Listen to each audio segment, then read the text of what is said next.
بسم اللہ الرحمن الرحیم۔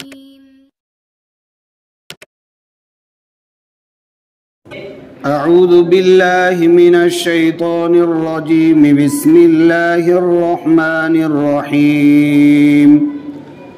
ولما فصلت العیر قال ابوهم انی لأجد ریح یوسف لولا ان تفندون قالوا تاللہ انک لفی ضلالک القدیم فلما ان جاء البشیر القاه على وجهه فارتد بصیرا قال ألم أقل لكم إني أعلم من الله ما لا تعلمون قالوا يا أبانا استغفر لنا ذنوبنا إنا كنا خاطئين قال سوف أستغفر لكم ربي إنه هو الغفور الرحيم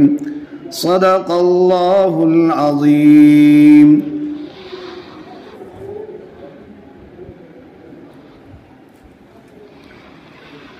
سورہ یوسف کی یہ چند آیتیں ہیں۔ اوپر والی آیتوں کے ساتھ اس کا ربط یہ ہے کہ یوسف علیہ السلام نے بنیامین کو اپنے پاس کسی ہیلے کے ذریعے سے روک لیا تھا۔ بھائی لوگ جب حضرت یعقوب علیہ السلام کے پاس پہنچے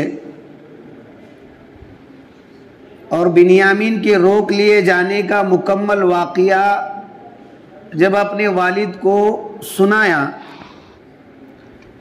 تو اس وقت والد کو بڑی تکلیف ہوئی اور والد نے ان سے یہ کہا کہ دیکھو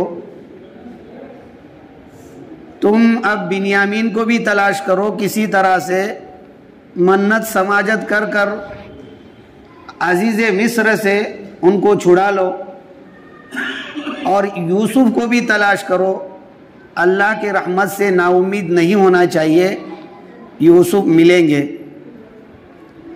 چنانچہ بھائی لوگ حضرت یوسف علیہ السلام اور بنیامین کے تلاش میں مصر جب روانہ ہوئے تو انہوں نے یہ سوچا کہ بنیامین کا تو پتہ ہمیں معلوم ہے، یوسف کا پتہ نہیں ہے۔ پہلے بنیامین کو کسی طرح سے عزیز مصر سے چھڑا لے، پھر اس کے بعد یوسف کا پتہ لگائیں گے۔ اور چونکہ گلے کی بھی ضرورت ہے، قحط سالی چل رہی ہے، اگر عزیز مصر کے پاس جاتے ہیں تو دو کام بن جائیں گے۔ یہ تین مقصد کے تحت وہ مصر کے لیے روانہ ہو گئے۔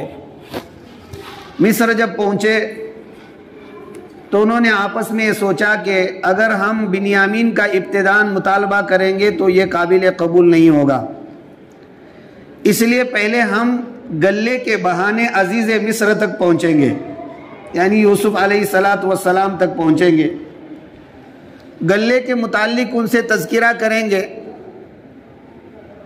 اپنے مکمل حالات ان کو سنائیں گے، درمیان میں آہستہ سے عزیز مصر کا موڑ دیکھ کر بنیامین کے رستگاری کی دعا کریں گے، درخواست کریں گے۔ چنانچہ یہ لوگ عزیز مصر کے پاس پہنچتے ہیں، حضرت یوسف علیہ السلام کے پاس، اور یوسف علیہ السلام سے یہ کہتے ہیں کہ ہمارے ملک کے اندر بہت سخت قحط سالی پڑی ہوئی ہے، لوگ پریشان ہیں، ہمیں بھی بہت سا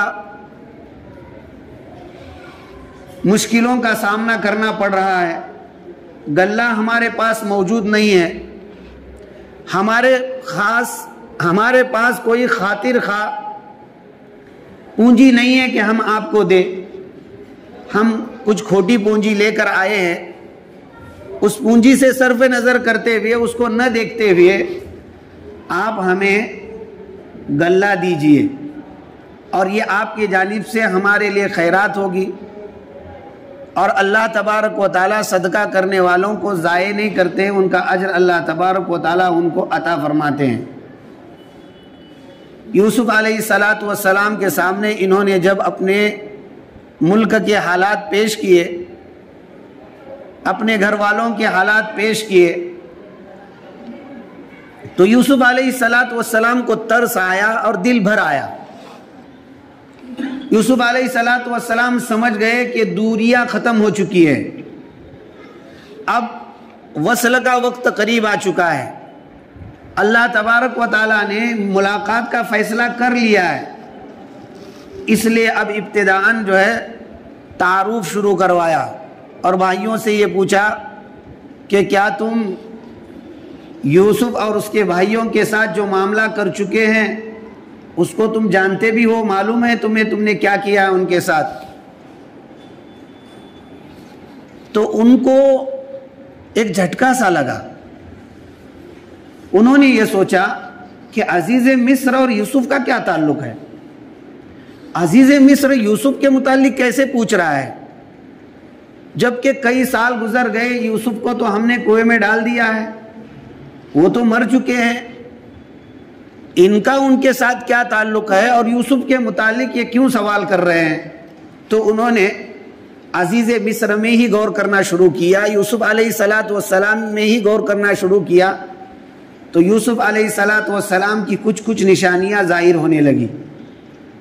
تو انہوں نے پوچھا کیا آپ ہی یوسف ہے؟ تو یوسف علیہ السلام نے کہا ہاں میں ہی یوسف ہوں، اور یہ میرا بھائی بنیامین ہے، حقیقی بھائی۔ اور یہ تذکرہ اس لیے کیا تاکہ یوسف علیہ السلام کی معرفت اور واضح ہو جائے، جب بنیامین کو اپنا بھائی قرار دے تو ان کو بھی یقین آ جائے کہ ہاں بنیامین کا بھائی یوسف ہی ہے، اور بنیامین کے متعلق ان کو جب معلوم ہے تو یہی یوسف ہے۔ پھر اس کے بعد یہ کہا کہ اللہ تبارک و تعالیٰ نے ہم دونوں بھائیوں کو ملا دیا، یہ اللہ کا بڑا احسان ہے، اور ہم نے اللہ تبارک و تعالیٰ کا کہ اللہ تبارک و تعالیٰ نے جو ہم پر حالات بھیجے تھے اس پر ہم نے صبر کیا، اور ہم نے تقوی اختیار کرتے ہوئے زندگی گزاری۔ اللہ تبارک و تعالیٰ تقوی اختیار کرنے والے، صبر کرنے والوں کے اجر کو ضائع نہیں فرماتے ہیں۔ اللہ تبارک و تعالیٰ نے اس کا بدلہ یہ عطا فرمایا کہ ہم دونوں بھائیوں کو ملا دیا، اور آپ کو بھی اللہ تبارک و تعالیٰ نے ملوا دیا۔ انہوں نے پھر حضرت یوسف علیہ السلام کے سامنے قسم کھا کر یہ کہا کہ ہم نے آپ کے ساتھ بہت برا معاملہ کیا تھا، آپ ہمیں معاف فرما دیجئے، ہمارے خطا کو درگزر کر دیجئے۔ یوسف علیہ السلام نے اس وقت ان سے یہ کہا کہ لا تثریب علیکم اليوم، آج آپ کی کوئی گرفت نہیں ہوگی، آج آپ کو معاف کر دیا گیا ہے۔ پھر اس کے بعد حضرت یوسف علیہ السلام نے یہ کہا کہ جاؤ اب تم میرا یہ کرتا لو اور والد کے پاس جاؤ، ان کے آنکھ کے اوپر اس کرتے کو ڈال دو، ان کی بصارت واپس آ جائے گی، اور پھر ان کو سب کو لے کر تم جو ہے میرے پاس آ جانا۔ حضرت یوسف علیہ السلام نے یہ کہہ کر اپنا کرتا ان کے پاس دے دیا۔ اب اس کے بعد بھائی جو ہے روانہ ہو رہے ہیں، اللہ تبارک و تعالیٰ اس جگہ سے وَلَمَّا فَصَلَتِ الْعِيرُ سے اسی کو بیان کر رہے ہیں۔ جب حضرت یوسف علیہ السلام نے اپنے بھائیوں کو کرتا لے کر روانہ کیا، روایتوں کے اندر یہ بات بیان کی ہے کہ 200 سوار ان کے ساتھ جو ہے ساتھ کر دیے، تاکہ یہ لوگ یہ قافلہ حضرت یعقوب علیہ السلام کے پاس جائے، ان کو حالات سنائے اور ان کو لے کر بڑے شان و شوکت کے ساتھ مصر واپس لوٹے۔ اس مقام پر لفظ فصل آیا ہے، فصل من البلد فصولا، یہ اس وقت کہا جاتا ہے جب کوئی شخص اپنے شہر سے باہر نکلتا ہے. اور لفظ عیر آیا ہے، عیر غذاؤں سے لدے ہوئے جو سواریاں ہوتی ہے اور ان کے ساتھ چلنے والے جو قافلے ہوتے ہیں، لوگ ہوتے ہیں، ان کو عیر سے تعبیر کیا جاتا ہے. حضرت یوسف علیہ السلام کے بھائی جب جا رہے تھے تو کچھ لوگ اور کچھ سواریوں کو حضرت یوسف علیہ السلام نے ان کے ساتھ کر دیا تھا، اور غلہ بھی ان جانوروں کے اوپر لاد دیا تھا تاکہ یہ اپنے ملک کے اندر جا کر وہاں لوگوں کے درمیان میں تقسیم کرے اور لوگوں کی بدحالی اس کے ذریعے سے دور ہو. چنانچہ یہ قافلہ جس وقت روانہ ہو گیا قمیص کو لے کر، اور مصر کے جو مضافات ہے، مصر کے جو آبادی ہے، اس آبادی سے جب باہر نکلا، اور بعض لوگوں نے عریش مصر سے جب باہر نکلا، اور عریش مصر اور شام کے بارڈر پر ایک شہر ہے، یہ قافلہ جس وقت وہاں سے الگ ہوا، مصر کے بارڈر کو یہ چھوڑ چکا، تو اس وقت ہوا یہ کہ اللہ تبارک و تعالیٰ نے حضرت یوسف علیہ السلام کی قمیص کی خبر حضرت یعقوب علیہ السلام کو دلوا دی. ادھر یعقوب علیہ السلام اپنے پوتوں کے ساتھ بیٹھے ہوئے تھے، یا یوں کہیے کہ کچھ بھائی تو تلاش کے لیے ادھر آئے ہوئے تھے، جو رکے ہوئے بھائی تھے وہ حضرت یعقوب علیہ السلام کے پاس بیٹھے ہوئے تھے، یا پھر کچھ قریبی لوگ حضرت یعقوب علیہ السلام کے پاس بیٹھے ہوئے تھے. یعقوب علیہ السلام نے ان کے سامنے تذکرہ کرتے ہوئے یہ کہا کہ دیکھو، اگر تم مجھے بوڑھا سٹیا گیا ہے اس طرح نہ کہو، یا تم میرے عقل کے کمزوری کو میرے جانب منسوب نہ کرو، یا تم مجھے بے وقوف نہ کہو، یا تم مجھے بہکی باتیں کرنے والا نہ کہو، تو میں تمہیں سچ کہہ دوں کہ مجھے یوسف کی خوشبو آ رہی ہے، اور یقین جانو اگر تم مجھے اس طرح سے اس جانب منسوب نہ کرو تو تم بھی اس کی تصدیق کر لو گے. مطلب یہ ہے کہ حضرت یوسف علیہ السلام کی خوشبو مجھے آ رہی ہے. یہ قافلہ ادھر مصر سے روانہ ہوا ہے، ابھی مصر کی آبادیوں کو چھوڑا نہیں ہے کہ اللہ تبارک و تعالیٰ نے یوسف علیہ السلام کی خوشبو حضرت یعقوب علیہ السلام تک پہنچا دی، اور یعقوب علیہ السلام کو اس کی اطلاع دلوا دی. یہ یعقوب علیہ السلام کے جانب سے معجزہ ہے. اب دیکھیے، معجزہ اللہ تبارک و تعالیٰ کا فعل ہوتا ہے، انبیاء علیہ السلام کا فعل نہیں ہوتا ہے. اس میں معجزے کے ظہور کے وقت، معجزے کے واقع کرنے کے وقت، ظاہر کرنے کے وقت مکمل کنٹرول اللہ تبارک و تعالیٰ کا ہوتا ہے. انبیاء علیہ السلام کا اس کے اوپر کوئی کنٹرول نہیں ہوتا ہے. اسی لیے انبیاء علیہ السلام جب چاہے معجزے کو ظاہر نہیں کر سکتے ہیں. جس وقت اللہ تبارک و تعالیٰ معجزے کو ظاہر کرنے کا ارادہ کرے اسی وقت معجزہ ظاہر ہوگا. اب چونکہ فصل کے ایام ختم ہو چکے تھے، وصل کے ایام آ چکے تھے، اللہ تبارک و تعالیٰ حضرت یوسف علیہ السلام کے اوپر جو اب تک کی تکلیفیں ڈال چکے تھے اس کو ختم کرنے کا ارادہ فرما چکے تھے.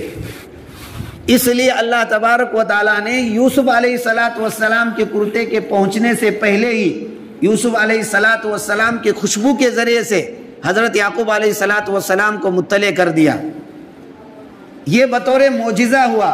روایتوں میں آتا ہے کہ پوروا ہوا چلی جس کے سبب سے یوسف علیہ السلام نے جو پیرہن دیا تھا، کرتا دیا تھا، وہ پھڑپڑایا، اور اس کی خوشبو یہ ہوا لے کر حضرت یعقوب علیہ السلام کی طرف روانہ ہوئی.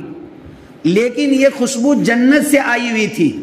چنانچہ یعقوب علیہ السلام نے اس خوشبو کو محسوس کیا، اور محسوس کرنے کے بعد یہ سوچا کہ یہ تو جنت کی خوشبو ہے، اور جنت کی خوشبو دنیا میں یہ تو صرف یوسف علیہ السلام کے پاس ہی ہوگی.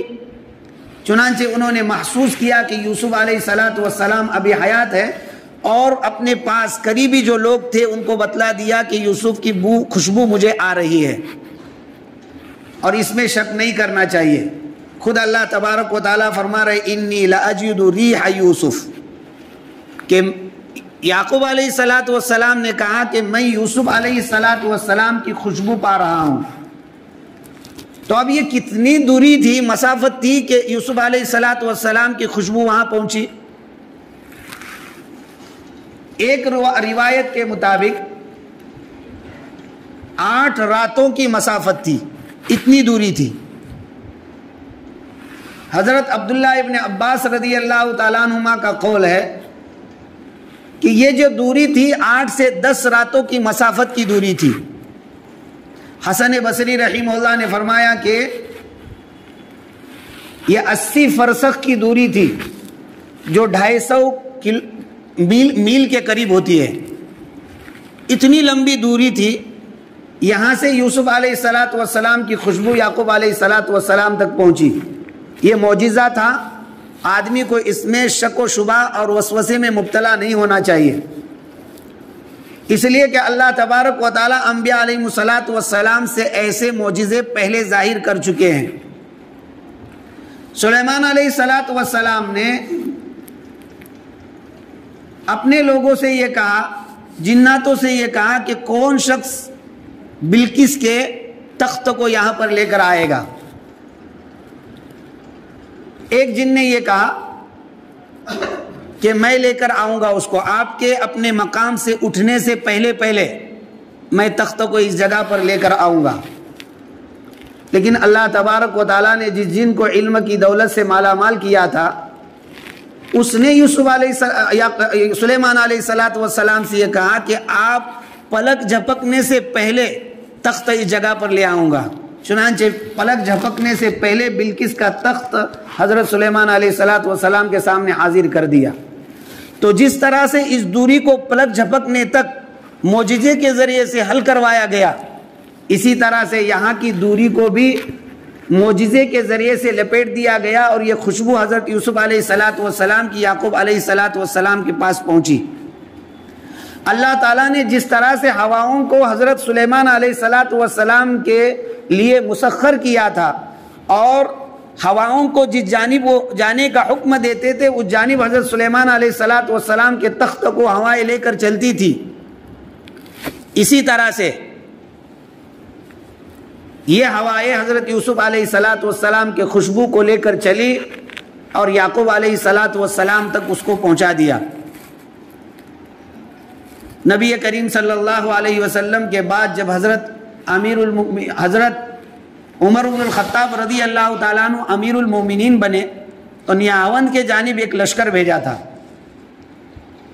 اس لشکر کے سپہ سالار تھے حضرت ساریہ رضی اللہ تعالیٰ عنہ۔ نیہاوند میں جب جنگ چل رہی تھی تو پیچھے کے جانب سے، پہاڑ کے جانب سے لشکر حملہ کرنے والا تھا۔ حضرت عمر بن الخطاب رضی اللہ تعالیٰ عنہ مدینہ کے اندر ممبر پر کھڑے ہو کر خطبہ دے رہے تھے۔ اللہ تبارک و تعالیٰ نے بطور کرامت حضرت عمر رضی اللہ تعالیٰ عنہ کو اس کی اطلاع دے دی۔ عمر رضی اللہ تعالیٰ عنہ نے خطبے کے دوران ہی یا سارع الی الجبل کہہ کر آواز لگائی۔ اللہ تبارک و تعالیٰ نے اس آواز کو نیہاوند پہنچا دیا۔ کہاں مدینہ اور کہاں نیہاوند، اتنی لمبی مسافت طے کر کر وہ آواز حضرت ساریہ رضی اللہ تعالیٰ عنہ کے پاس پہنچی۔ انہوں نے فوراً دشمن کے جانب رخ کیا اور جنگ جیت گئے۔ معلوم یہ ہوا کہ اللہ تبارک و تعالیٰ جس طرح اپنے نیک بندوں سے کرامتوں کا ظہور کرتے ہیں، ایسے ہی اپنے انبیاء علیہ السلام سے معجزے کا اظہار کرواتے ہیں، اور یہ اللہ کا فعل ہوتا ہے، اس پر اللہ کی مکمل قدرت ہوتی ہے۔ انبیاء کا یا کرامات کے اندر اللہ کے نیک بندوں کا کوئی اختیار نہیں ہوتا ہے، اسی لیے وہ جب چاہے کرامات کو ظاہر نہیں کر سکتے ہیں۔ جب اللہ چاہیں گے اس وقت کرامات ظاہر ہوں گی۔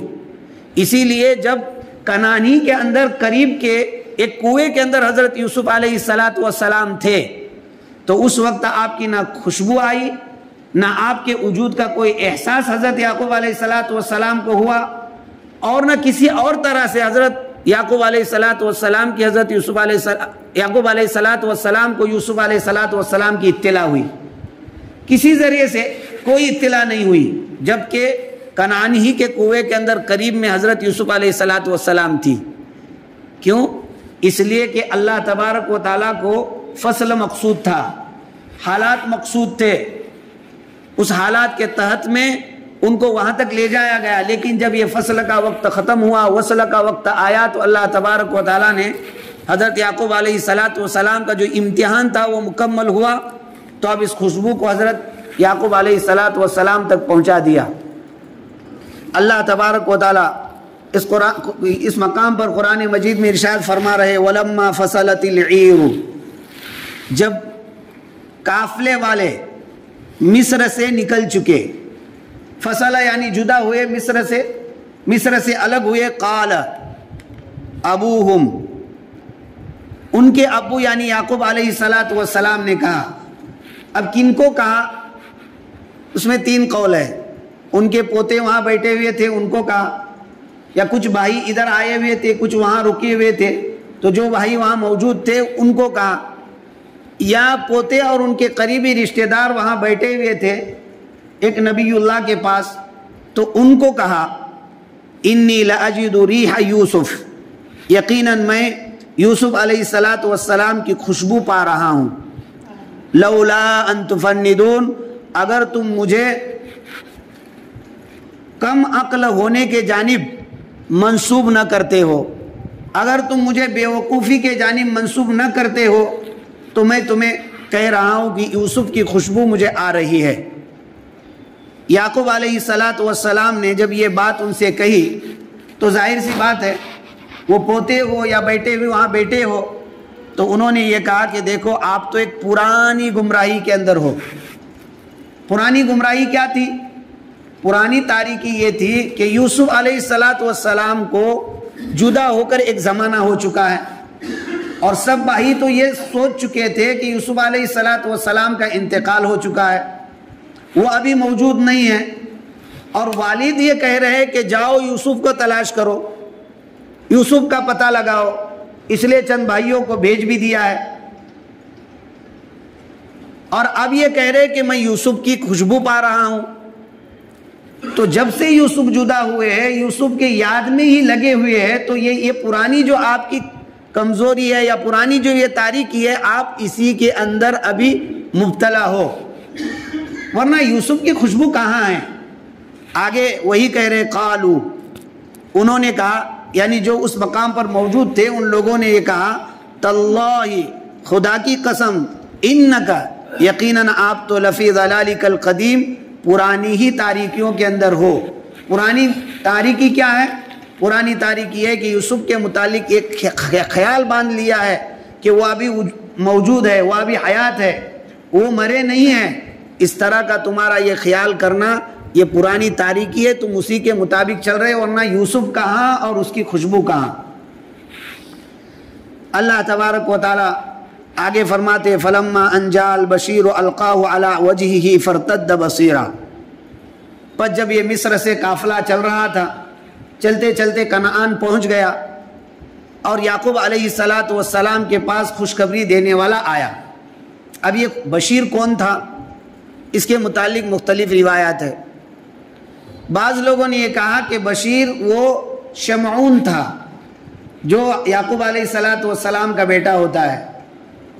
بعض لوگوں نے یہ کہا کہ وہ یہوذا تھا جو یعقوب علیہ السلام کے بیٹے تھے، جس وقت یوسف علیہ السلام کو کنویں میں ڈالا اور ان کا کرتا بھیڑیے کو ذبح کر کر اس کے خون میں لت پت کر کر اس کی اطلاع دینے کے لیے کہ بیٹے کو بھیڑیا لے گیا ہے، یعقوب علیہ السلام کے پاس کرتا لے جانے والے یہ یہوذا ہی تھے۔ وہ جب یعقوب علیہ السلام کے پاس پہنچے، یعقوب علیہ السلام نے اس کرتے کو دیکھا تو یعقوب علیہ السلام کو تکلیف ہوئی، تو یہوذا نے یہ کہا کہ جس طرح سے غم کے موقع سے کرتا لے کر میں گیا تھا، اب خوشی کے موقع سے اس کرتے کو بھی لے کر میں ہی جاؤں گا، تاکہ جس طرح سے میں نے والد کو غم پہنچایا ہے اسی طرح خوشی بھی پہنچاؤں۔ تو یہودا وہ کرتا لے کر یعقوب علیہ السلام کے پاس پہنچے۔ یعقوب علیہ السلام کے چہرے کے اوپر اس کرتے کو ڈال دیا، اور بعض میں روایت میں آتا ہے کہ یعقوب علیہ السلام نے لیا اور اس کو اپنی آنکھوں سے لگایا۔ یہاں علی وجہہ کا تذکرہ آیا ہے، یعنی چہرے پر اس کرتے کو ڈال دیا۔ مطلب یہ ہے کہ آنکھوں کے اوپر کرتے کو ڈال دیا، ان کی بینائی پھر واپس لوٹ آئی، یعنی جو بینائی جا چکی تھی حضرت یعقوب علیہ السلام کی، کرتے کے برکت سے اللہ تبارک و تعالیٰ نے اس بینائی کو واپس لوٹا دیا۔ اب یہاں بھی شبہ نہیں کرنا چاہیے کہ گئی ہوئی بینائی واپس کیسے آئی۔ اللہ تبارک و تعالیٰ نے بہت سے واقعات قرآن کریم کے اندر بیان فرمائے ہیں جہاں مر جانے کے بعد بھی زندہ کرنے کا تذکرہ آیا ہے۔ اب مر جانا یہ بہت بڑا عمل ہے، اور پھر زندہ کر دینا یہ اور بڑا عمل ہے، جبکہ اس کے مقابلے میں بصارت کا جانا اور پھر اس کا واپس لوٹ آنا کم درجے کا خفت والا عمل ہے۔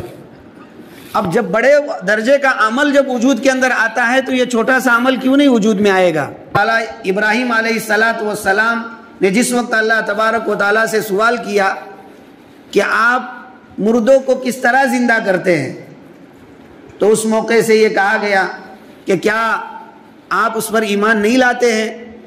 ابراہیم علیہ السلام نے کہا کہ کیوں نہیں، میں ایمان لے آتا ہوں اس کے اوپر، لیکن میں مشاہدہ کرنا چاہتا ہوں۔ تو اللہ تبارک و تعالیٰ نے فرمایا کہ 4 پرندے لو، اس کو ذبح کرو، اس کے ٹکڑے ٹکڑے کرو، اس کی منڈی اپنے پاس رکھو اور بقیے کو پہاڑوں کے اوپر جو بکھیر دو، اور پھر اس کے بعد اس پرندوں کو نام لے لے کر بلاؤ، 4 کو، وہ آپ کے طرف دوڑتے ہوئے آئیں گے۔ چنانچہ ابراہیم علیہ السلام نے اس طرح سے کیا تو پرندے دوڑتے ہوئے اڑ کر آئے، تمام کے تمام جو اجزاء تھے ایک دوسرے سے جوائنٹ ہو گئے، اور اڑ کر پرندے ابراہیم علیہ السلام کے پاس پہنچے۔ تو اللہ تبارک و تعالیٰ مردوں کو زندہ کرتے ہیں تو بینائی کو واپس کرنا کون سا مشکل کام ہے؟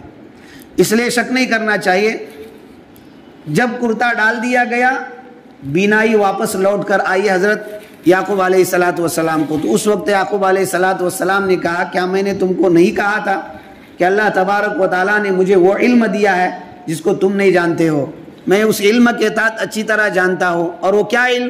تم یہ سمجھ رہے تھے کہ یوسف کا انتقال ہو چکا ہے، اب یوسف کا کوئی وجود نہیں ہے، لیکن مجھے یقین تھا کہ یوسف موجود ہے، اور وہ اللہ نے مجھے علم دیا تھا اس علم کے تحت۔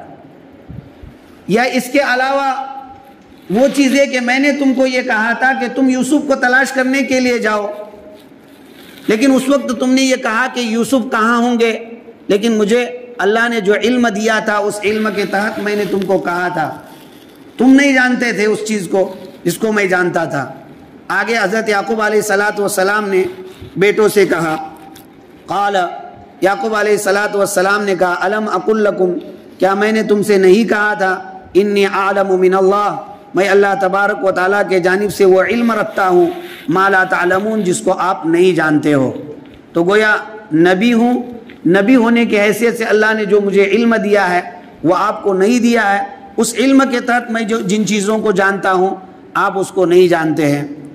تو کہتے ہیں فلما ان جاء البشیر، پس جس وقت وہ خوشخبری دینے والا حضرت یعقوب علیہ السلام کے پاس آیا، فالقاہ علی وجہہ، پس اس کرتے کو یعقوب علیہ السلام کے چہرے پر ڈال دیا، فرتد بصیرا، یعقوب علیہ السلام کی بینائی لوٹ آئی، یا پھر لوٹ آئے یعقوب علیہ السلام بینا ہو کر، یعنی پہلے کی طرح حضرت یعقوب علیہ السلام جو ہے دیکھنے والے ہو گئے۔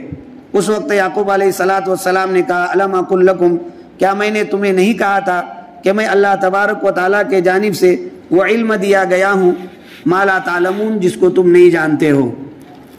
بیٹوں نے جب یعقوب علیہ السلام کے سامنے یہ کرتا پیش کیا اور کرتے کے سبب جب بینائی لوٹ کر آئی تو سب بیٹے یعقوب علیہ السلام کے سامنے ہاتھ بستہ کھڑے ہو گئے اور یہ کہنے لگے کہ ہم نے جو کچھ کیا ہے یہ بہت بڑا گناہ کیا ہے، ہم خطا کار ہے، گنہگار ہے، آپ سب سے پہلے ہمیں معاف فرما دیجیے۔ اور پھر اللہ تبارک و تعالیٰ سے ہماری مغفرت کی دعا کروا دیجئے۔ آگے فرماتے قالوا یا ابانا، بیٹوں نے کہا کہ اے ہمارے ابو، استغفر لنا ذنوبنا، ہمارے غلطیوں کی اللہ تبارک و تعالیٰ سے ہمارے لیے استغفار کیجئے۔ جو ہم نے غلطیاں کی ہے، یوسف علیہ السلام کو تکلیف پہنچائی ہے، کنویں کے اندر ڈالا، ان کو جو ہے ستایا، مارا، ان کے ساتھ بغض و عداوت رکھی، تو یہ جو ہمارے جانب سے گناہ ہوئے ہیں اللہ تبارک و تعالیٰ سے اس کی بخشش کروا دیجئے۔ انا کنا خاطئین، یقیناً ہم بہت خطا کرنے والے ہیں، ہم تو گناہ کرنے والے ہیں، لہذا آپ اللہ تبارک و تعالیٰ سے استغفار کروا لیجئے۔ اب دیکھیے دو چیزیں ہیں، کوئی آدمی کسی کو اللہ تبارک و تعالیٰ سے استغفار کروانے کے لیے اسی وقت کہہ سکتا ہے جبکہ اس سے بھی معافی مانگ لیا ہو۔ تو پہلے حضرت یعقوب علیہ السلام سے معافی مانگی کہ ابو جان آپ معاف کر دیجئے، ہم نے آپ کے حق کے اندر بھی بہت کوتاہی کی ہے، اور ہم نے یوسف علیہ السلام کے حق میں بھی بہت کوتاہی کی ہے، ان کوتاہیوں کو سب سے پہلے آپ معاف کر دیجئے، اور پھر اللہ تبارک و تعالیٰ سے ہمارے گناہوں کی مغفرت طلب کیجئے تاکہ اللہ تبارک و تعالیٰ ہمارے اس گناہ کو جو ہم نے کیا ہے معاف کر دے۔ اس سے یہ معلوم ہوتا ہے کہ جب بندہ اپنے گناہ پر نادم ہوتا ہے اور اپنے گناہوں کا اقرار کرتا ہے، اللہ تبارک و تعالیٰ اس کے گناہوں کو بخش دیتے ہیں۔ بھائیوں نے ابھی اپنے گناہوں پر نادم ہو کر اپنے والد سے اللہ تبارک و تعالیٰ سے استغفار کرنے کا سوال کیا۔ اس سے یہ بھی معلوم ہوتا ہے کہ کوئی گنہگار آدمی ہو، وہ کسی اللہ والے سے اپنے گناہوں کی معافی کے متعلق درخواست کرے تو اس درخواست کا جواز اس سے ثابت ہوتا ہے کہ آدمی اللہ والوں کو درخواست کر سکتا ہے کہ میرے لیے کہ بخشش کا اللہ تبارک و تعالیٰ سے سوال کیجئے، اللہ تعالیٰ سے بخشوا دیجئے۔ اس طرح سے جو ہے نیک آدمیوں کو، اللہ والے کو دعا کی درخواست کر سکتے ہیں، اس لیے کہ حضرت یعقوب علیہ السلام کو ان کے بیٹوں نے دعا کی درخواست کی، یا ابانا استغفر لنا ذنوبنا، اے ہمارے والد آپ ہمارے لیے ہمارے گناہ کی بخشش کروا دیجئے اللہ تبارک و تعالیٰ سے، انا کنا خاطئین، ہم خطا کار ہیں، ہم نے گناہ کیے ہیں۔ آگے جو یعقوب علیہ السلام نے فرمایا سوف استغفر لکم ربی، میں تمہارے لیے اپنے رب سے استغفار کرتا کروں گا۔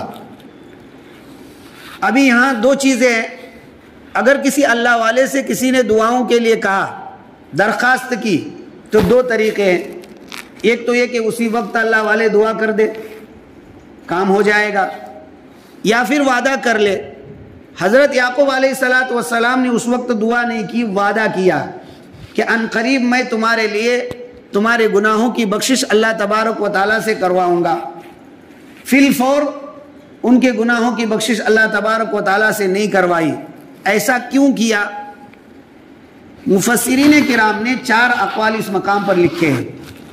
پہلا قول تو یہ ہے کہ حضرت یعقوب علیہ السلام یہ چاہتے تھے کہ میرے ان بیٹوں کے گناہوں کا استغفار میں اللہ تبارک و تعالیٰ کے سامنے اس وقت پیش کروں گا جب کہ اللہ تبارک و تعالیٰ مکمل طور پر بندوں کے جانب متوجہ ہوتے ہیں، اور وہ رات کے 3 حصوں میں سے آخری جو تہائی حصہ ہوتا ہے اس وقت اللہ تبارک و تعالیٰ بندوں کے جانب مکمل متوجہ ہوتے ہیں۔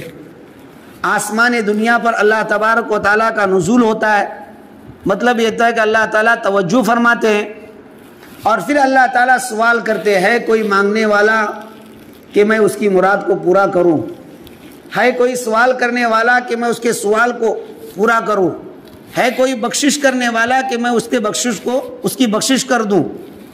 اللہ تبارک و تعالیٰ سوال کرتے ہیں، اور اس وقت میں جب بندہ اللہ تبارک و تعالیٰ سے مغفرت طلب کرتا ہے تو اللہ کے جانب سے مغفرت کا مطالبہ ہوتا ہے، اور ہمارے مغفرت کی درخواست جب اللہ کے پاس پہنچتی ہے اور اللہ تبارک و تعالیٰ قبول کرنے کے لیے ہی بیٹھے ہوئے ہیں، تو اس پر تو صرف یہ ہے کہ سگنیچر، جیسے یہاں دنیا کے اعتبار سے سگنیچر کرنا ہوتی ہے، وہاں اللہ تبارک و تعالیٰ کی جانب سے بخشش کے اعلانات ہوتے رہتے ہیں۔ اس لیے وعدہ کیا یعقوب علیہ السلام نے کہ ان قریب میں اپنے رب سے تمہاری گناہوں کی بخشش کرواؤں گا. مطلب کب؟ رات کے آخری تہائی حصے کے اندر میں اللہ تبارک و تعالیٰ سے بخشش کرواؤں گا. دوسرا قول یہ آیا ہے کہ جمعہ کی رات برکت والی رات ہوتی ہے. یعقوب علیہ السلام نے ان سے وعدہ کیا کہ جمعہ کی رات جو آنے والی ہے اس جمعہ کے رات کے اندر میں تم سے اللہ تبارک و تعالیٰ سے بخشش کرواؤں گا تمہارے گناہوں کی. اللہ سے معافی مانگوں گا تمہارے گناہوں کے خاطر تاکہ تمہارے گناہ بخش دیے جائے. اور وہ رات اتفاقاً 10ویں محرم بھی تھی. اس معنی کر اس کے اندر دوہری فضیلت آ گئی. اس لیے اب وعدہ کیا کہ وہ جو وقت آئے گا قبولیت کا وقت ہوگا اس موقع سے میں اللہ تبارک و تعالیٰ سے دعا کروں گا. تو اللہ ان سے وعدہ کر رہے ہیں دعا کے کرنے کا فی الفور. ان کے گناہوں کی مغفرت نہیں چاہیے. وعدہ کیا رات کے تہائی حصے کا، اس لیے کہ یہ رات کا تہائی حصہ جو آخری ہوتا ہے وہ ہوتا ہے. حدیث میں نبی کریم صلی اللہ علیہ وسلم نے ارشاد فرمایا کہ یہ وہ وقت ہے کہ جس میں فرشتے جمع ہوتے ہیں. یہ وقت مشہود ہے، اس میں فرشتے جمع ہوتے ہیں. آپ نے سنا ہوگا کہ کچھ فرشتے ایسے ہوتے ہیں جو صبح کے وقت آتے ہیں اور وہ عصر کے وقت جو ہے واپس جاتے ہیں، اور جو عصر کے وقت آتے ہیں وہ صبح فجر کے بعد جاتے ہیں. تو کچھ فرشتے فجر سے پہلے آتے ہیں. تو یہ آخری تہائی جو حصہ ہوتا ہے فجر کے قریب والا، اس میں فرشتے کے جمع ہونے کا موقع ہوتا ہے. لہذا اس وقت جو دعا کی جاتی ہے وہ قبول ہوتی ہے. اس لیے اس کو رات کے تہائی حصے تک مؤخر کیا اور وعدہ کیا کہ میں تمہارے لیے تمہارے گناہوں کا استغفار اللہ تبارک و تعالیٰ سے کروں گا. بعض لوگوں نے یہ کہا کہ یہ باہیوں کا جو معاملہ تھا یہ حقوق العباد سے تعلق رکھتا تھا. یعنی تکلیف پہنچائی تھی یوسف علیہ السلام سے، اور یعقوب علیہ السلام کو معلوم نہیں تھا کہ یوسف علیہ السلام نے معاف کیا ہے یا نہیں. اور جہاں حقوق العباد کا تعلق آتا ہے تو وہاں جب تک کہ بندہ بندے کو معاف نہ کرے، جس کا حق ضائع ہوا ہے وہ حق ضائع کرنے والے کو جب تک معاف نہ کرے، اللہ تبارک و تعالیٰ بھی ان کے درمیان میں دخل نہیں دیتے ہیں. اللہ تعالیٰ ان کو ان کے حال پر چھوڑتے ہیں کہ تم آپس کے اندر اپنا معاملہ نمٹا لو. یعقوب علیہ السلام کو اس کی اطلاع نہیں تھی کہ بھائیوں نے ان کو معاف کیا ہے یا نہیں کیا ہے. تو اب وعدہ کر رہے ہیں کہ ان قریب میں تمہارے گناہوں کی بخشش اللہ تبارک و تعالیٰ سے کرواؤں گا. لیکن کب؟ جبکہ مجھے یہ اطلاع مل جائے کہ یوسف نے تمہیں معاف کر دیا ہے. اس لیے کہ معاملہ تمہارا یوسف کے ساتھ بھی ہے، اور یوسف نے معاف کیا ہے یا معاف نہیں کیا ہے اس کا مجھے علم نہیں ہے. لہذا اس وقت تک جو ہے مؤخر کیا جائے گا. جب یوسف کے جانب سے معافی کی صراحت آ جائے گی پھر اب اللہ تبارک و تعالیٰ سے جب معافی کرواؤں گا تو اللہ تعالیٰ معاف کریں گے. اور اگر یوسف معاف نہیں کرے گا تو اللہ تبارک و تعالیٰ بھی دخل نہیں دینے والے ہیں. اس لیے اس وقت تک معافی کو، دعا کو مؤخر کر دیا. اس سے یہ بھی معلوم ہوتا ہے کہ حقوق العباد کی ادائیگی بہت ضروری ہے. آج ہمارے جانب سے حقوق کے اندر کوتاہی ہوتی ہے. ادائیگی کے اندر بھائیوں کے حقوق ہم نہیں دیتے ہیں، بہنوں کے حقوق کو ہم نہیں دیتے ہیں. بہت سی مرتبہ میراث کے تقسیم کے اندر ہم بہت سارا گپلا کر لیتے ہیں. تو یہ وہ ساری چیزیں ہیں جو حقوق کو مارنا کہلاتی ہے. اور یہ حقوق کو مارنا ایسا ہے کہ جب تک اس حق کو ادا نہ کیا جائے اللہ تبارک و تعالیٰ کے جانب سے معافی نہیں ہوتی ہے. ہمارا ایک لڑکا ہے، اس لڑکے کو کسی شخص نے مارا ہے، اور وہ شخص بعد میں آ کر بجائے لڑکے کے ابا سے معافی چاہ رہا ہے. ابا سے یہ کہہ رہا ہے کہ میں نے تمہارے لڑکے کو مارا ہے، تم ذرا معاف کر دو. تو وہ کیا کہیں گے؟ میں کیسے معاف کروں گا؟ تم نے مارا ہے بیٹے کو، پہلے ان سے معافی کروا لو، پھر اس کے بعد میں معاف کر دیتا ہوں. تو دنیا میں بندوں کا معاملہ یہ ہے کہ جس کا حق ضائع کیا ہے جب تک اس سے حق نہ اس سے معافی نہ مانگے اس وقت تک سامنے والا اس کو معاف نہیں کرتا ہے. تو پھر اللہ تبارک و تعالیٰ بھی جب تک بندہ بندے کو معاف نہیں کرے گا یا اس حقوق کو ادا نہیں کروائے گے اس وقت تک اللہ تبارک و تعالیٰ بھی بندے کو معاف نہیں کریں گے. اس لیے یعقوب علیہ السلام نے یہ کہا کہ یوسف کے معافی تک میں اپنی دعاؤں اور استغفار کو مؤخر کرتا ہوں. جب یوسف کے معافی کی اطلاع مجھے مل جائے تو سوف استغفر لکم ربی، تو اس وقت میں اپنے رب سے تمہارے گناہوں کی بخشش کرواؤں گا۔ ایک آخری قول ہے کہ یعقوب علیہ السلام کو اس وقت یہ اطلاع نہیں تھی، اس لیے کہ آدمی سامنے والا کہہ رہا ہے لیکن سچ کہہ رہا ہے یا نہیں، اس کا اعتبار کب ہوگا؟ کچھ علامتیں اس کے جانب سے جب ظاہر ہو جائے گی تب معلوم ہوگا کہ اس نے سچ کہا ہے۔ صرف کہنے پر بعض وقت یقین نہیں آتا ہے، اور جب کہ بیٹوں سے بہت ساری کوتاہیاں دیکھ چکے تھے اور اب وہ یہ کہہ رہے کہ ہم نے بہت خطا کی ہے، آپ ہمارے لیے بخشش اللہ تبارک و تعالیٰ سے کروا لیجئے، تو اب ظاہر سی بات ہے کہ یعقوب علیہ السلام کو ان کے سچے تائب ہونے کا یقین بھی تو ہونا چاہیے۔ یہ سچے تائب نہیں ہے اور یعقوب علیہ السلام ان کے گناہوں کے اللہ تبارک و تعالیٰ سے بخشش کروا رہے ہیں، تو اللہ کیسے ان کے گناہوں کو معاف کرے گا؟ تو یہ بات معلوم ہو جائے کہ یہ سچے تائب ہوئے ہیں، اس وقت تک حضرت یعقوب علیہ السلام نے اس کو مؤخر کیا۔ جب یعقوب علیہ السلام کو اس کی اطلاع ہو گئی کہ یہ سچے تائب ہوئے، کچھ علامات دیکھ لیے، تو اس وقت اپنے بیٹوں کے لیے دعا کی اور اللہ تبارک و تعالیٰ سے ان کی بخشش کروائی۔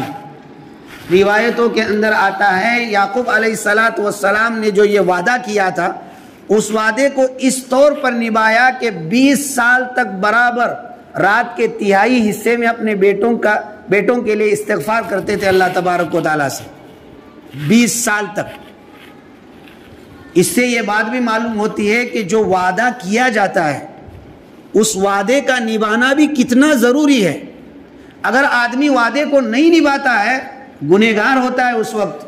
اللہ تبارک و تعالیٰ قرآن مجید کے اندر ارشاد فرماتے اوفو بالعقود، کہ تم وعدوں کو پورا کرو، جو کچھ تم وعدے کرتے ہو تم وعدے کو پورا کرو۔ ایک مقام پر اللہ تبارک و تعالیٰ فرماتے اوفو بالعہد، کہ تم نے جو عہد و معاہدہ کیا ہے، وعدہ کیا ہے کسی سے، اس کو پورا کرو۔ ان العہد کان مسئولا، یہ جو عہد ہے اس کے متعلق قیامت کے دن اللہ تبارک و تعالیٰ کے پاس جواب دہی ہوگی، باز پرس ہوگی۔ اس لیے جو وعدے کرتے ہیں آپس کے اندر، ان وعدوں کو نبھاؤ۔ اور یہ جو وعدہ ہوتا ہے، یہ وعدہ کبھی تو اللہ تبارک و تعالیٰ کے ساتھ ہوتا ہے ہمارا۔ اللہ تبارک و تعالیٰ سے وعدہ اور عہد کیا ہے؟ لا الہ الا اللہ محمد الرسول اللہ، اللہ سے وعدہ ہے۔ گویا ہم نے اللہ تبارک و تعالیٰ کے سامنے یہ وعدہ کیا کہ اے اللہ اب ہم دنیا سے بالکل کٹ چکے ہیں، دنیا میں ہم کسی کی عبادت نہیں کریں گے، صرف آپ کی عبادت کریں گے، آپ کے سوا کوئی معبود نہیں ہے۔ جب آپ کے سوا کوئی معبود نہیں ہے تو عبادت آپ ہی کی ہوگی، کہاں آپ کا ہی مانا جائے گا، حکم آپ ہی کے حکم کے مطابق چلا جائے گا، اس لیے کہ آپ کے سوا کوئی معبود نہیں ہے۔ لا الہ الا اللہ محمد الرسول اللہ، اور ہم گواہی دیتے ہیں کہ محمد اللہ کے رسول ہے، لہذا ہم نے رسول اللہ صلی اللہ علیہ وسلم کی رسالت کا بھی وعدہ کر لیا۔ معلوم یہ ہوا کہ آپ صلی اللہ علیہ وسلم جو رسالت، جو پیغام لائے ہم تک، قرآن اور حدیث کے ذریعے سے جو احکامات ہمارے سامنے پیش کیے ہیں، ان احکامات کو ماننے کا ہم نے عہد کر لیا ہے۔ تو بعض وقت ایسا ہوتا ہے کہ صراحت سے آدمی عہد نہیں کرتا ہے، لیکن کسی ایک عمل کو کرنے کے سبب کچھ چیزیں اس کے اوپر خود بخود لاگو ہوتی ہے۔ ایمان بھی ایک ایسی چیز ہے کہ لا الہ الا اللہ محمد الرسول اللہ کہنے کے سبب اللہ کے پاس ایک ایسا عہد ہے کہ جتنے احکامات اللہ کے جانب سے ہمیں دیے گئے ہیں، جتنے نواہی اللہ کے جانب سے ہمیں دیے گئے ہیں، احکامات پر عمل کرنے کا ہم اللہ سے وعدہ کر رہے ہیں اور نواہی سے بچنے کا اللہ سے ہم عہد کر رہے ہیں۔ اگر ہم نواہی میں سے کسی نواہی کا منہی کا ارتکاب کرتے ہیں اور احکام میں سے کسی حکم کو اوپر عمل نہیں کرتے ہیں، تو قیامت کے دن اللہ تبارک و تعالیٰ کے نزدیک باز پرس ہوگی۔ اور یہ جو وعدہ خلافی ہمارے جانب سے ہو رہی ہے، وعدہ خلافی حرام ہے، گناہ کبیرہ ہے، وعدہ خلافی بہت بری چیز ہے۔ ایک صحابی رضی اللہ تعالیٰ عنہ زمانیہ جاہلیت میں نبی کریم صلی اللہ علیہ وسلم سے ایک وعدہ کرتے ہیں۔ معاملہ کچھ ہوا تھا لین دین کا، کچھ چیزیں رسول اللہ صلی اللہ علیہ وسلم کو دے دی تھی، کچھ بچی ہوئی تھی۔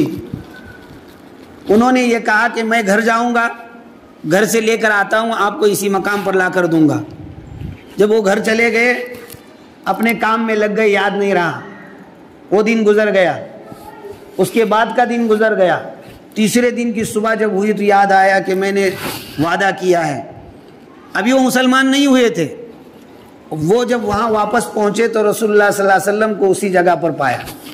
وہ چیز واپس لوٹائی. رسول اللہ صلی اللہ علیہ وسلم نے کچھ نہیں کہا, صرف اتنا کہا کہ آپ نے ہمیں مشقت کے اندر ڈالا. رسول اللہ صلی اللہ علیہ وسلم جب وعدہ کرتے تھے تو آپ صلی اللہ علیہ وسلم اس وعدے کو نبھاتے تھے, عملی طور پر امت کو بتلا دیا. اب ہم دیکھیں کہ ہم وعدے کو کتنا نبھاتے ہیں. اگر ہم وعدے کو نہیں نبھاتے ہیں تو قیامت کے دن اللہ تبارک و تعالیٰ کے جانب سے ہماری گرفت ہوگی.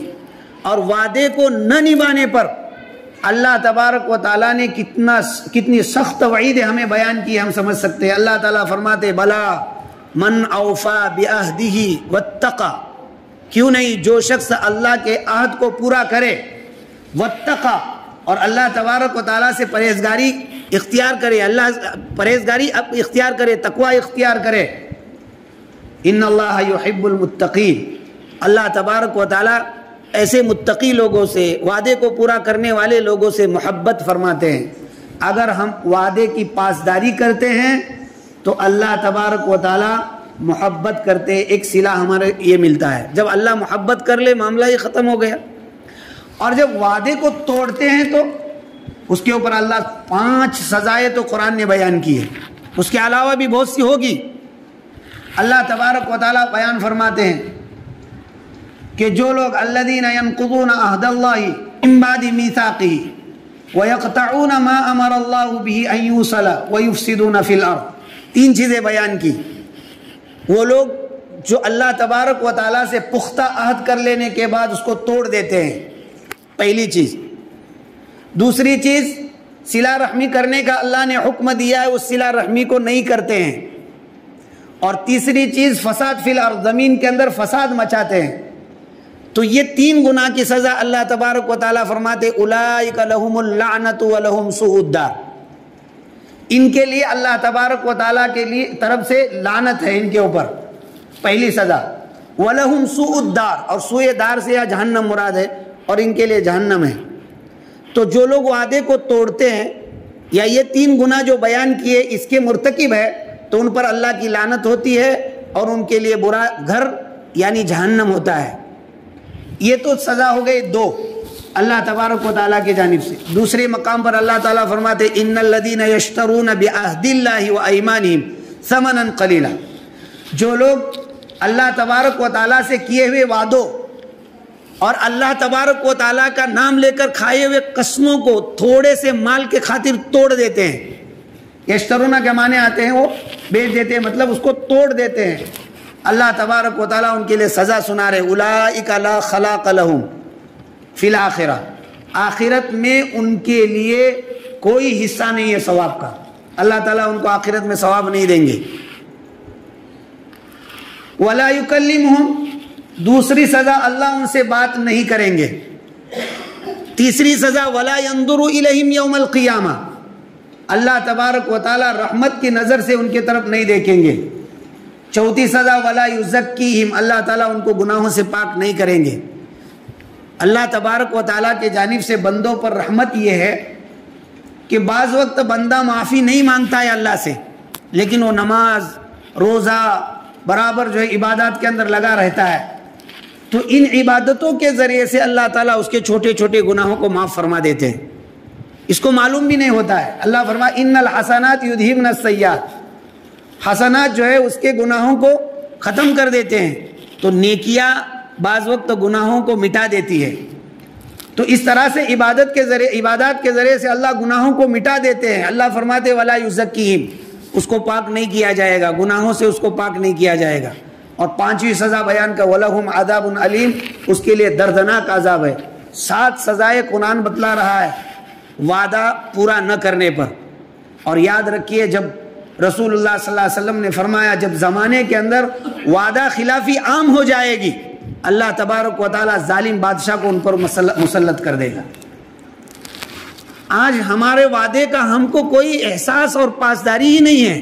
کئی وعدے کر چکے ہیں اور کئی وعدوں کو ہم بھلا چکے ہیں. اور بعض وقت وعدوں کا جو معاملہ ہوتا ہے آدمی اللہ سے کبھی وعدہ کرتا ہے, جیسے میں نے بتلایا لا الہ الا اللہ محمد رسول اللہ پڑھ لیا, اللہ سے اس کا عہد و معاہدہ ہو گیا. بعض وقت ایک آدمی دوسرے آدمی سے کرتا ہے تو اب اس کے بہت سارے سکے بنتی ہیں. ایک آدمی دوسرے آدمی سے کرے گا, ایک جماعت دوسری جماعت سے کرے گی, ایک قبیلے والا دوسرے قبیلے والے سے, ایک ملک والا دوسرے ملک والوں سے, اسی طرح سے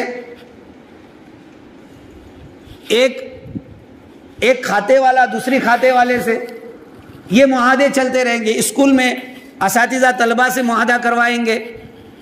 جس جگہ پر آپ کام کے لیے جا رہے ہیں وہاں کام کروانے والے کام کرنے والے سے عہد و معاہدہ کروائیں گے. یہاں تک کہ سرکاری ہاسپٹلوں کے اندر جو ڈاکٹر ہوتے ہیں حکومت والے ان سے بھی عہد و معاہدہ لیتے ہیں. اور وہ عہد و معاہدہ کیا لیتے ہیں کہ تم ہمارے یہاں اتنے گھنٹے ڈیوٹی کریں گے, 6 گھنٹے یا 8 گھنٹے. یہ تو ایک معاہدہ ہوتا ہے 8 گھنٹے کے ڈیوٹی کا. ساتھ میں ایک معاہدہ یہ بھی ہوتا ہے کہ اس ہاسپٹل کے علاوہ آپ کوئی کلینک نہیں کھولیں گے, اس کے اوپر بھی دستخط کر لیتے ہیں. اب اگر وہ 8 گھنٹے برابر ڈیوٹی کرتا ہے تو اس عہد کی پاسداری کر رہا ہے. اور کوئی پرائیویٹ کلینک نہیں کھولتا ہے تو وہ عہد کی پاسداری کر رہا ہے. اگر وہ پرائیویٹ کلینک کھول دیا ہے تو اب اس نے عہد کو توڑ دیا ہے اور اس سزا کا وہ مستحق ہوگا. یا وہ 8 گھنٹوں میں سے کئی گھنٹوں کو ضائع کرتا ہے تب بھی وہ عہد کو توڑنے والا ہوگا. اب دیکھیے انسان کا جو جسم ہے ایک حد تک ہی کام کر سکتا ہے, اس کے بعد وہ تھک جاتا ہے. اور اس کی کیپیسٹی 5 گھنٹے 6 گھنٹے یا 8 گھنٹے تک ہوتی ہے. اس سے زیادہ اگر وہ کام کرے گا تو تھک جاتا ہے, پھر وہ صحیح سے کام کر نہیں پاتا ہے. تو جب انسان کے بساط میں اتنا ہے کہ اتنے گھنٹے کام کر سکے, اس نے اتنی ڈیوٹی تو سرکاری لے لی ہے. اب وہ الگ سے کلینک کھولے گا اور وہاں اپنے وقت کو صرف کرے گا تو جسم وہاں تھکے گا. اب سرکاری کلینک میں جائے گا تو اب آنے والے مریضوں کے اچھی طرح سے وہ دیکھ بھال نہیں کرے گا, ان سے صحیح بات نہیں کرے گا. اور ظلم در ظلم یہ ہوگا کہ آنے والوں سے بات صحیح نہ کرے اور ان کو اپنی پرائیویٹ کلینک کے اندر آنے کے لیے مجبور کرے. یہ تو ظلم در ظلم ہو جائے گا. اور یہ وعدہ خلافی کے ساتھ ظلم کا معاملہ بھی ہو جائے گا. تو معلوم یہ ہوا کہ ہم بعض وقت آپس کے اندر جو معاہدے کرتے ہیں تو ایک بڑا اس کا دائرہ ہے معاہدوں کا. ان معاہدوں کی حفاظت بھی ہماری ضروری ہے, پورا کرنا بھی ضروری ہے. اگر پورا نہیں کریں گے اللہ تبارک و تعالیٰ کے نزدیک ہم مسئول, یعنی اس کا سوال اللہ تبارک و تعالیٰ کے نزدیک ہم سے کیا جائے گا. اور بعض وقت ایسا ہوتا ہے کہ آدمی نہ اللہ سے عہد و معاہدہ کرتا ہے نہ بندوں سے عہد و معاہدہ کرتا ہے, اپنے ہی ذات سے بعض وقت وہ عہد و معاہدہ کرتا ہے. کبھی وہ کہتا ہے کہ انشاءاللہ کل روزہ رکھوں گا, یہ اپنے نفس سے معاہدہ کیا اور وہ نہیں رکھتا ہے. کبھی ایسا ہوتا ہے کہ وہ سوچتا ہے انشاءاللہ آج خرچ کروں گا, پختہ عہد کر لیتا ہے لیکن نہیں کرتا ہے. تو یہ جو عہد و معاہدے کیے ہوئے ہیں ان عہد و معاہدوں کی پاسداری بھی ضروری ہے. اگر ہم اس کی پاسداری نہیں کرتے ہیں تب بھی اللہ تبارک و تعالیٰ کے نزدیک باز پرس ہوگی. یعقوب علیہ السلام نے اپنے بیٹوں سے معاہدہ کیا اور اس کو پورا کیا. روایتوں میں آیا ہے کہ 20 سال تک اپنے بیٹوں کے لیے انہوں نے اپنے وعدہ وفائی کے اندر دعا کی ہے. اب ظاہر سی بات ہے بیٹوں کی محبت ہے, اللہ سے بخشش کروا رہے ہیں, اور اگر ہم نے عہد و معاہدے کو پورا کیا تو اس کا نتیجہ بہت اچھا آتا ہے. ہرمزان ایران کے جنگجوؤں کا بڑا سپہ سالار تھا. حضرت عمر رضی اللہ تعالیٰ عنہ کے زمانے میں کئی مرتبہ یہ گرفتار ہو کر آیا لیکن کسی طرح بہانہ کر کر بھاگ گیا. جب جنگ قادسیہ ہوئی تو اس میں یہ گرفتار ہو کر حضرت عمر رضی اللہ تعالیٰ عنہ کے پاس لایا گیا. اس وقت حضرت عمر رضی اللہ تعالیٰ عنہ نے اس کو کہا کہ تو کتنی مرتبہ دھوکہ دے کر بھاگ گیا ہے, اب تو بچ نہیں پائے گا, بتا تیرے پاس کوئی عذر ہے کیا؟ تو اس نے یہ کہا کہ عذر کہنے تک تو مجھے مار دیا جائے گا. امیر المؤمنین حضرت عمر بن الخطاب رضی اللہ تعالیٰ عنہ نے یہ کہا کہ تمہارا عذر سنا جائے گا جب عذر تم سنا کر فارغ ہو جائیں گے اس وقت تم کو جو ہے سزا دی جائے گی۔ تو اس نے کہا کہ مجھے پیاس لگی، پانی پینا ہے۔ پانی لا کر دیا گیا۔ جب پانی پینے لگا تو ڈرنے لگا، پوچھا کہ کیوں ڈر رہا ہے؟ تو کہنے لگا کہ یہ پانی پینے سے پہلے مجھے مار دیا جائے، اس کا مجھے ڈر ہے۔ حضرت عمر رضی اللہ تعالیٰ نے کہا کہ نہیں، تجھے تو پانی پے گا پورا مکمل، اس کے بعد تو عذر بیان کرے گا، پھر اس کے بعد تجھے سزا دی جائے گی، جب تک جو ہے تجھے سزا نہیں دی جائے گی۔ یہ معاہدہ ہوا۔ اس نے گلاس میں سے پانی گرا دیا۔ اب پانی کو سزا کب دینا ہے؟ پانی کو پینے کے بعد۔ اب سزا تو نہیں دے سکتے ہیں۔ حضرت عمر رضی اللہ تعالیٰ عنہ کو غصہ آیا اور انتقام لینے کا ارادہ کیا۔ وہ حضرت انس بن مالک رضی اللہ تعالیٰ عنہ اور حضرت اخنف رضی اللہ تعالیٰ عنہ ٹھہرے ہوئے تھے۔ انہوں نے یہ کہا کہ امیر المؤمنین آپ نے ان سے وعدہ کیا ہے اور اس وعدے کو نبھانا ضروری ہے۔ امیر المؤمنین نے اس سے یہ کہا کہ تو نے گرچہ مجھے دھوکہ دیا ہے لیکن اب میں تجھے دھوکہ نہیں دیتا ہوں، جا میں نے سزا سے تجھے آزاد کر دیا بس۔ ہرمزان نے جب یہ دیکھا کہ یہ مسلمان عہد و معاہدے کے اتنے پابند ہے، وہ ایمان لے آیا، مسلمان ہو گیا۔ ہم جس چیز کو کم سمجھتے ہیں اگر اس کو ہم صحیح ڈھنگ سے ادا کرتے ہیں تو اسلام دنیا کے اندر باہر جائے گا کب؟ جبکہ معاملات کے اندر، معاشرت کے اندر ہم صحیح طریقے سے وعدوں کو نبھائیں گے۔ الیکشن کا موقع آتا ہے، کتنے عہد و معاہدے ہوتے ہیں لیکن کسی کا ایفا نہیں ہوتا ہے۔ معاشرے کے اندر گاہکوں کے ساتھ ہم جو ہے کتنے سارے عہد و معاہدے کرتے ہیں لیکن کسی کا ایفا نہیں ہوتا ہے۔ اس لیے وعدوں کو پورا کرنا بہت ضروری ہے۔ قیامت کے دن اللہ تبارک و تعالیٰ ان عہد کے متعلق، وعدوں کے متعلق پوچھیں گے ہم سے، باز پرس ہوگی، اس وقت ہم جواب نہیں دے پائیں گے۔ وعدہ خلافی کرنا یہ حرام ہے، وعدہ وفائی کرنا یہ فرض ہے۔ آدمی کو وعدے کو پورا کرنا چاہیے۔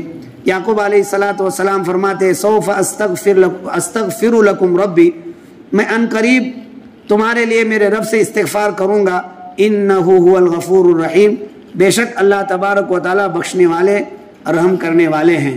اللہ تبارک و تعالیٰ سے جب سچا پکا تائب توبہ کرتا ہے اللہ تبارک و تعالیٰ اس کو بخش دیتے ہیں۔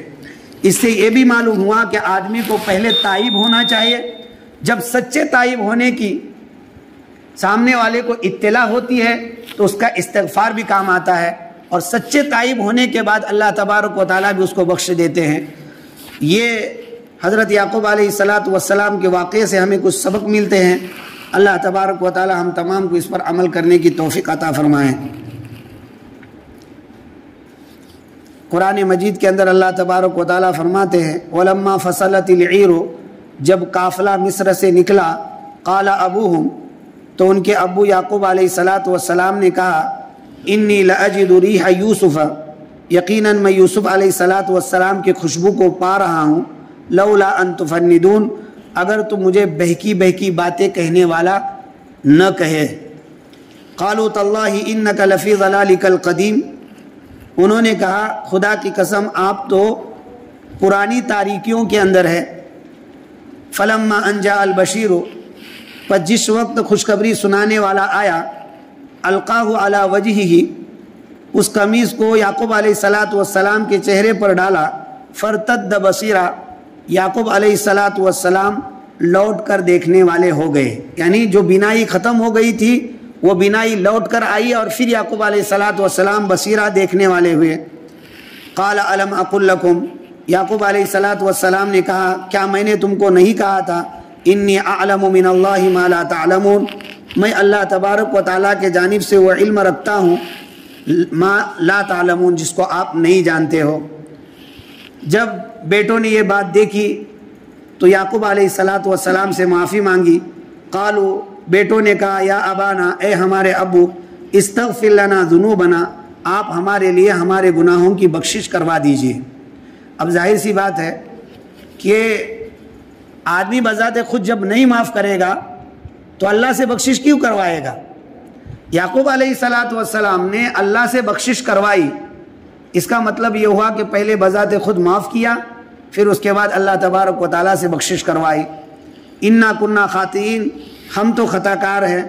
قال سوف استغفر لکم ربی، یعقوب علیہ الصلوۃ والسلام نے کہا کہ ان قریب میں تمہارے لیے میرے رب سے بخشش طلب کروں گا، انہ هو الغفور الرحیم، بے شک اللہ تبارک و تعالیٰ بخشنے والے اور رحم فرمانے والے ہیں۔ اللہ تبارک و تعالیٰ اس واقعیت سے ہمیں جو اسباق ملے اس پر عمل کی توفیق عطا فرمائیں۔ وآخر دعوانا ان الحمد للہ رب العالمین۔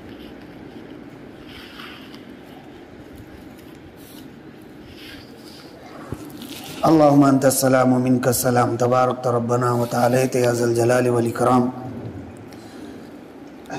اللہم صلی علی سیدنا و مولانا محمد وعلی آل سیدنا و مولانا محمد صلاة تنجینا بها من جمیع الاحوال والآفات وتقضی لنا بها جمیع الحاجات وتطہرنا بها من جمیع السیئات وترفعنا بها عندك على الدرجات وتبلغنا بها اقصى الغایات من جمیع الخیرات فی الحیات وبعد الممات انك على كل شيء قدیر۔ ربنا ظلمنا انفسنا وَإِن لَّمْ تَغْفِرْ لَنَا وَتَرْحَمْنَا لَنَكُونَنَّ مِنَ الْخَاسِرِينَ۔ اے اللہ ہمارے اس قرآن کریم کی تفسیر کرنے اور سننے کو قبول فرما، اس میں جو ہمیں سبق ملے ہیں اللہ اس پر عمل کرنے کی توفیق عطا فرما۔ الہ العالمین جو کچھ باتیں سنے ہیں مکمل طور پر عمل کرنے کی توفیق عطا فرما۔